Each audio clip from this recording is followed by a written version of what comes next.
Hi, it's Chris. In this video, we're going to show you how to remove and replace the handle on your GE dryer. So to replace the handle, it's actually quite easy. You're not going to require any special tools, most likely just a Phillips screwdriver. Keep in mind if your machine needs to be repaired, it's usually simple enough to do it yourself. Visit PartSelect.com, enter your model number, and quickly find and order the part you need. Some of the reasons you'll be looking at removing and replacing the handle on your GE dryer is just over time and through normal wear and tear, that handle is probably going to crack just from use, and you're going to need to replace it. So the first thing you're going to want to do is remove the power from the dryer. So you're going to either unplug it or turn off the breaker to your power supply. So once you've got the power turned off, the next thing you're going to do is open up the door.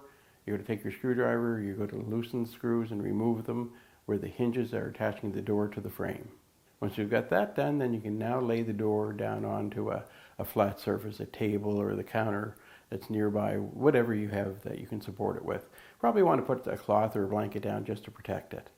So once you have it down, now you're able to see the screws that actually go through the door and into the handle itself. So just take your screwdriver, remove those screws, and you'll be able to just gently pull that handle right out of the slot that it sets into.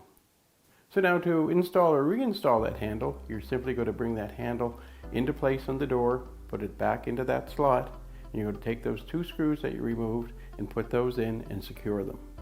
Once that's done, you're now going to be looking at remounting the door to the dryer. So you're going to bring it over into place, you're going to align the hinges onto the cabinet frame, and then again with the screws that you removed, put those into place and secure them, and now it's just a matter of closing that door and you're all set. It's just that easy.